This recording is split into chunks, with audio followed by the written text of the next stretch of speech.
porque todos sabemos que nuestros hijos están cada vez más expuestos a esto del fenómeno de las redes sociales.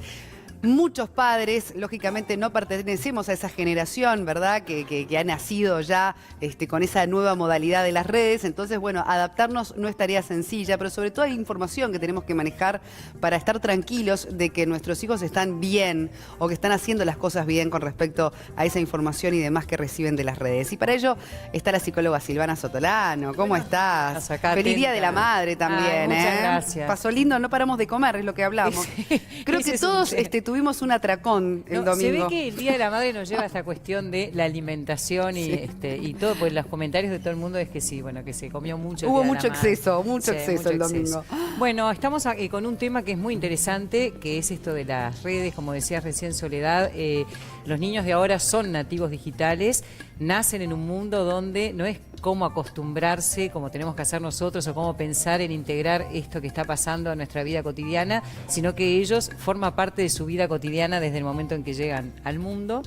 Y bueno, y hay algunos datos que sí nos preocupan. Yo, como he comentado algunas veces acá también, hace muchos años que trabajo en educación y con niños muy chiquitos, o sea que comparto la vida de esos niños desde antes de que empiecen a hablar. Y bueno, y una de las cosas que se observa claramente es que el lenguaje, la posibilidad de comunicarse a través del lenguaje oral, realmente se retrasa claramente. Ese es un dato bien duro. Mirá y bien vos, claro. están hablando más tarde. Empiezan a hablar más tarde. Entonces, ¿Y cómo asocias una cosa con la otra? Bueno, en realidad el lenguaje, bueno, vamos a tratar de transmitirlo de una manera que sea clara y concisa y cortito. El lenguaje estructura, uno piensa con palabras, ¿verdad? Vos pensás imágenes, palabras y transmitís sentimientos, experiencias, pensamientos a través de las palabras. Eso se construye en la relación con otro. El niño empieza a hablar y empieza a decir sus primeras palabras y hay un adulto, generalmente en primera instancia mamá, que va decodificando lo que ese niño quiere decir y también va dándole un aspecto cualitativo, cómo uno mira al niño, cómo responde, cómo interrumpe en un momento o para corregirlo o para transmitirle o para contestar algo que el niño está diciendo.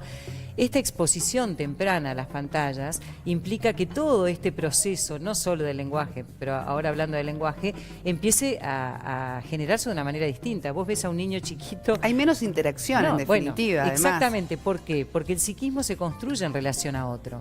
Cuando el niño está con la pantalla y mueve con el dedito y si algo no le gusta, lo saca de la pantalla y pasa a otro juego donde siente que controla, la relación con el mundo realmente es muy distinta.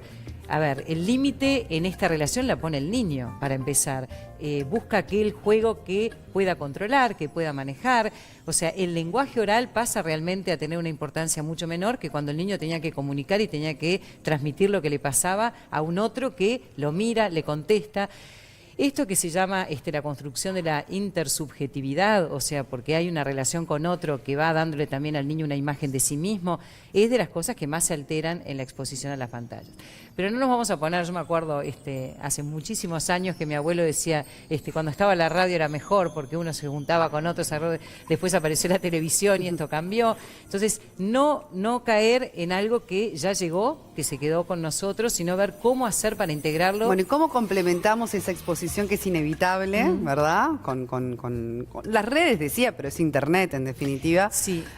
A cómo complementamos la parte humana con la parte digital, ¿no? Bueno, en la crianza de los niños. Para empezar, recordar que nunca ningún instrumento, ninguna tecnología va a sustituir algo que es fundamental, que tiene que ver con el vínculo directo, ¿verdad? Digo esto también porque... Te voy a dar un ejemplo bien concreto que lo veo en todas partes y que a veces es fuerte también de visualizar.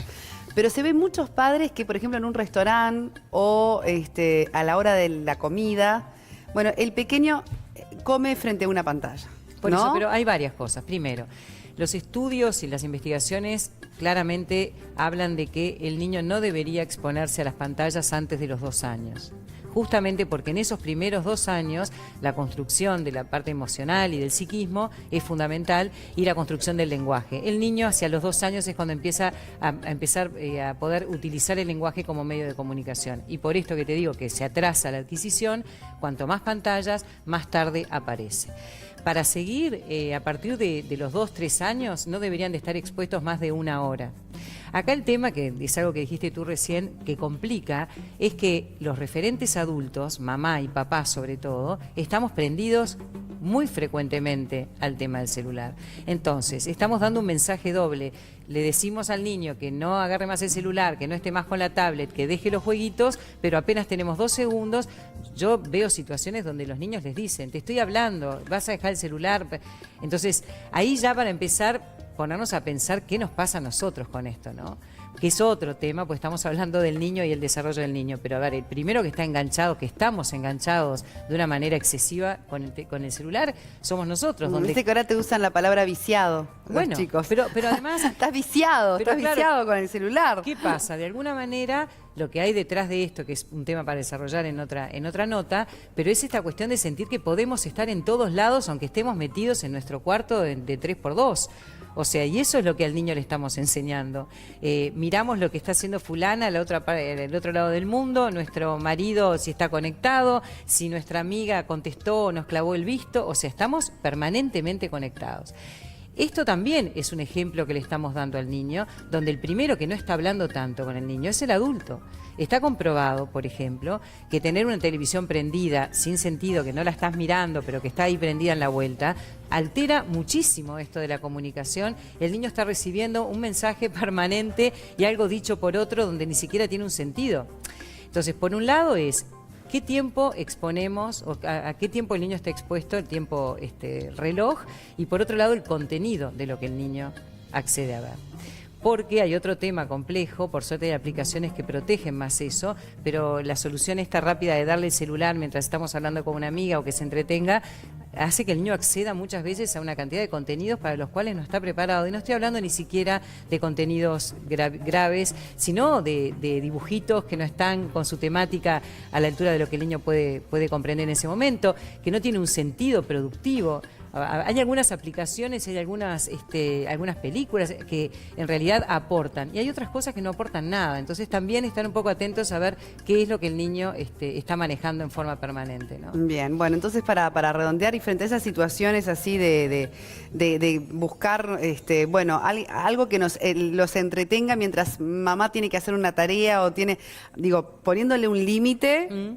Tampoco es a la cantidad, no, por supuesto, a la cantidad de tiempo, teniendo noción de lo que el niño está viendo, pero sobre todo, y esto no tiene que ver con el niño, tiene que ver con el adulto, recordar que una mirada, una palabra, una respuesta son determinantes en cómo ese niño va generando su propia imagen.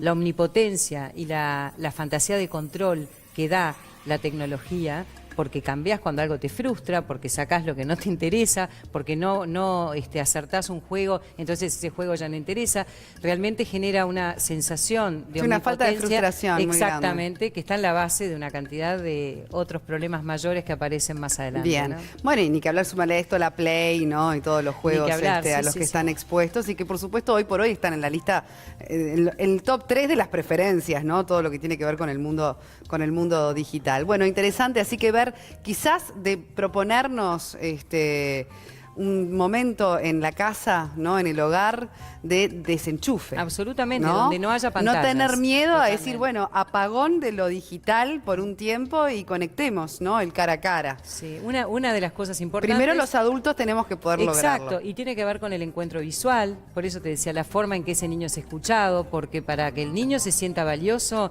tiene que sentir que es un interlocutor interesante para el otro. Entonces, cuando no estamos presentes, aunque estemos físicamente presentes, eso es lo que a nuestro hijo le estamos devolviendo. Y hay que hacerse cargo de eso y responsables, ¿no? Muy bien. Bueno, muy interesante para pensar y para, bueno, evaluar cada uno en su hogar, a ver qué medidas puede tomar para seguir profundizando, en definitiva, en la interacción, que es lo más importante, ¿no? El cara a cara, la parte humana.